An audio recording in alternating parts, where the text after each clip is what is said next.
बुद्ध क्या करते हैं? मैंने पहले भी तुम्हें बताया था। बुद्ध बनाते कम और तोड़ते ज्यादा हैं। क्योंकि बने बनाए तो तुम हो, तुम बुद्ध ही तो हो, लेकिन तुम बद्ध बन गए हो। उसी बद्ध होने का जो तुम्हारा अहंकार है उसको बुद्ध तोड़ते हैं। तुम जिस दर्पण में अपना चेहरा देख रहे थे, स्वप्न में सम्राट बने थे, किसी बुद्ध ने आकर दर्पण ही तोड़ दिया। वो दर्पण जिसमें तुम सम्राट बने फूले ना समा रहे थे, अब वो दर्पण तुम्हारे सामने हजारों हजारों टुकड़ों में बिखर गया। कैसे जोड़ोगे उस दर्पण को? तुम्हारे पास कोई भी तो उपाय नहीं है। बस बुद्ध यही कार्य करते हैं।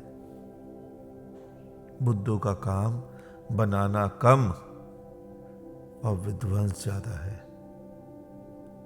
तुम्हारे स्वप्नों के महल का विध्वंस, तुम्हारी जन्मजात धर्मों की धारणाओं का विध्वंस, तुम्हारे भविष्य के स्वप्न के लोक का, तुम्हारा मूर्खतापूर्ण ज्ञान का विध्वंस, तुम्हारे पीछे पड़ी हुई जो जन्मों जन्मों की पाप रूपी गठरी, तुम्हारा झोली में समेटा हुआ जन्मों जन्मों का पुण्य, सभी का विध्वंस, तुम्हारे सुखों का, तुम्हारे दुखों का, सभी को तो छिन्न भिन्न करना पड़ेगा। तभी तो बीच में से तुम बचोगे। और बुद्ध यही करते हैं। वो तुम्हारे जीवन के सभी स्वप्नों को गिराते हैं।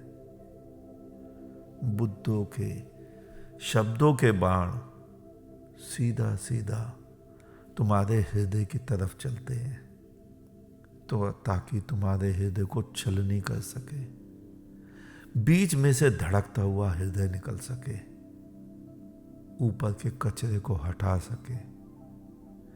तभी तुम वहां बचते हो। और इन सभी वस्तुओं के ध्वस्त होते ही तुम्हें तुम्हारे जीवन का, तुम्हारे होने का, तुम्हें स्वयं का बोध होता है।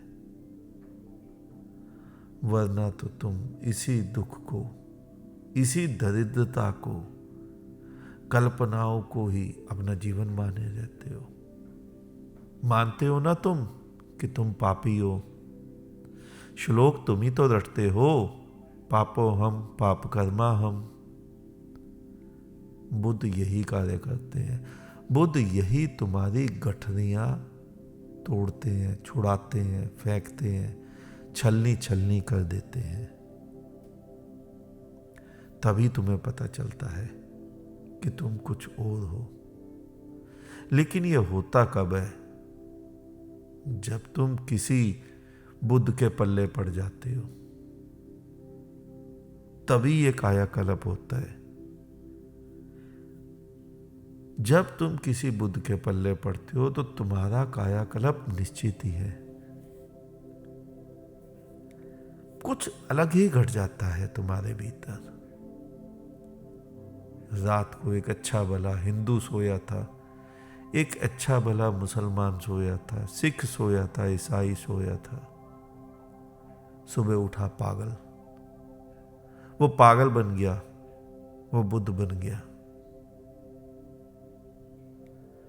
लेकिन ये होगा कब? जब तुम्हें जीवन में कोई बुद्ध मिल जाएगा।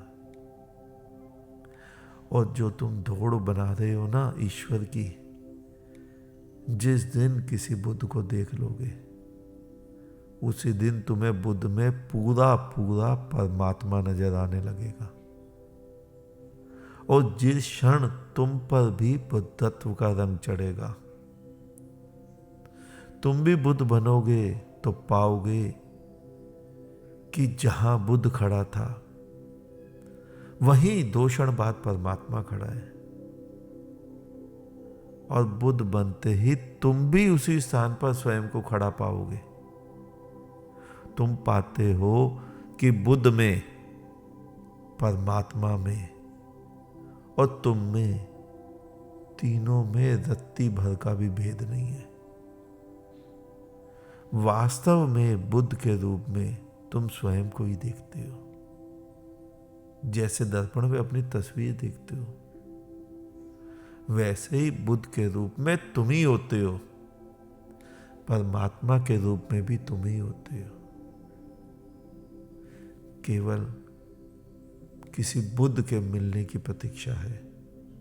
कोई भी मिलेगा तो सही, क्योंकि परमात्मा ने जगत बनाया तो परमात्मा ने ऐसा तो बनाया नहीं होगा कि तुम्हें बुद्ध की जगह बद्ध ही पूरे जीवन बना रहने दे। एक दिन तो सवेरा होगा, एक दिन तो सूरज फिर नया होकर आएगा, एक दिन तो कौवे फिर वेद गाएंगे, एक दिन तो तुम्हारे पांव फिर थिरकेंगे, एक दिन तो तुम्हारे ऊपर भी बुद्धत्व बरसेगा, एक दिन तो तुम भी परमात्मा बनोगे। इंतजार करो उस पल का, तुम्हारे जीवन में जल्दी आ सकता है। किसी भी बुद्ध को खोज लो, बुद्धुओं से पीछा छुड़ाओ, किसी जीते जागते परमात्मा को खोज लो।